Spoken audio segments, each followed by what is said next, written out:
यमुना नगर में सीता अपने बेटे कुशल के साथ रहती थी। बेटे कुशल के बड़े हो जाने पर वो उसकी शादी पास ही के गांव की एक लड़की खुशी से करवा देती है। बहू, तू जैसी खूबसूरत बहू तो इस पूरी सोसाइटी में किसी की नहीं। बस अब तो इस घर की सारी जिम्मेदारी उठा ले तो मेरी चिंता खत्म। ये ले, इस घर की चाबी अब से ये तेरे हवाले।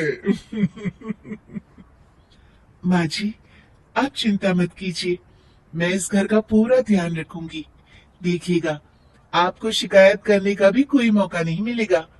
मैं आपके लिए गाजर का हलवा बनाकर लाती हूँ। शादी के कुछ ही दिन बाद खुशी के तेवर बदलने लगते हैं। माँ जी, मैं आपसे कह देती हूँ, मैं इस घर की बहू हूँ, कोई नौकरानी नहीं जो हर समय आपकी बात मानूं। बहू, मैं तो बस ये कह रही थी कि तू हर समय फोन पर ये किससे बात करती रहती है। हर समय तेरा फोन बिजी आता है। ये बात कुशल को पसंद नहीं बेटा। हाँ हाँ, मेरी तो हर बात सबको बुरी ही लगती है। अब शादी को कई महीने बीत चुके हैं, मगर खुशी कभी भी खुश नहीं रह पाती और वो अपने पति और सास से भी हमेशा झगड़ती रहती है। असल में शादी से पहले उसका एक प्रेमी होता है, गोविंद। वो उससे आज भी छुप छुप कर मिलती है। गोविंद, मैं अपने पति और सास के साथ खुश नहीं हूँ। चलो ना, हम भाग जाते हैं। तुम एक काम करो, घर से सारा कीमती सामान ले आओ, उसके बाद मौका देखकर हम भाग जाएंगे। खुशी के पति और सास उसे बहुत प्यार करते हैं, मगर खुशी फिर भी उन्हें धोखा देती है और धीरे धीरे अपने घर से कीमती सामान को चोरी करके गोविंद को देने लगती है। उसकी सास को घर से सामान चोरी होने का संदेह होने लगता है। बेटा, समझ नहीं आ रहा, ये घर से धीरे धीरे सामान कैसे गायब हो रहा है। कौन सा सामान माँ? अरे वो चांदी के बर्तन जो मैंने बनवाए थे वो दिख नहीं रहे। यही कहीं होंगे माँ, आपकी बहू ढूंढ देगी। कितने बेवकूफ हैं ये माँ बेटे, इनका सारा सामान मैं गायब कर दूंगी और इनको पता भी नहीं चलने दूंगी। और इस तरह से धीरे धीरे खुशी घर का सारा कीमती सामान चोरी करके गोविंद के पास रखवा देती है और कुछ महीनों बाद उनके पास बहुत कीमती सामान इकट्ठा हो जाता है और दोनों भागने की योजना बनाते हैं। खुशी, आज रात को आधी रात होते ही तुम अपने घर से भाग कर आ जाना। मैं गांव के पुराने बस स्टैंड पर तुम्हारा इंतजार करूंगा। ठीक है।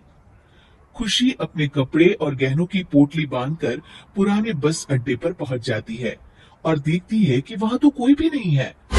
खुशी कुछ घंटे वहीं खड़ी रहती है और फिर गोविंद के कमरे पर जाती है। वहां पर भी बड़ा सा ताला लगा होता है। हे भगवान, कहीं गोविंद मुझे धोखा देकर भाग तो नहीं गया। अब मैं क्या करूंगी। खुशी फूट फूट के रो रही होती है। तभी पीछे से उसका पति सारे गहनों की पोटली लेकर आ जाता है। आप यहाँ?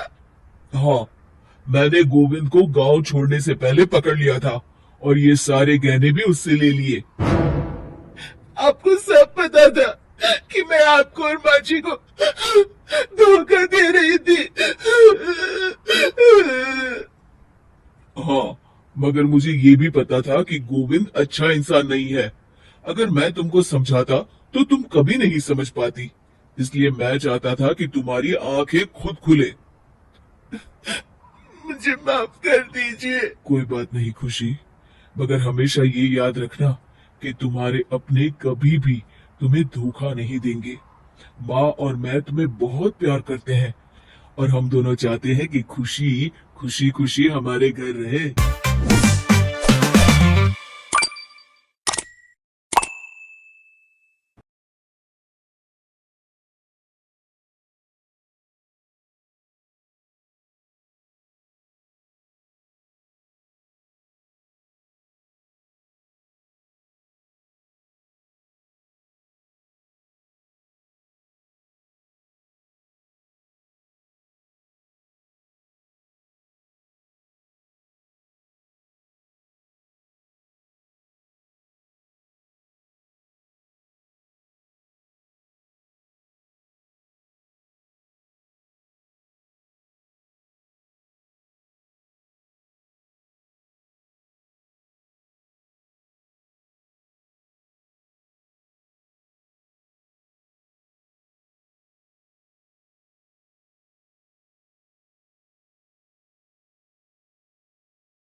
क्योंकि तुम ही तो हमारी खुशी हो।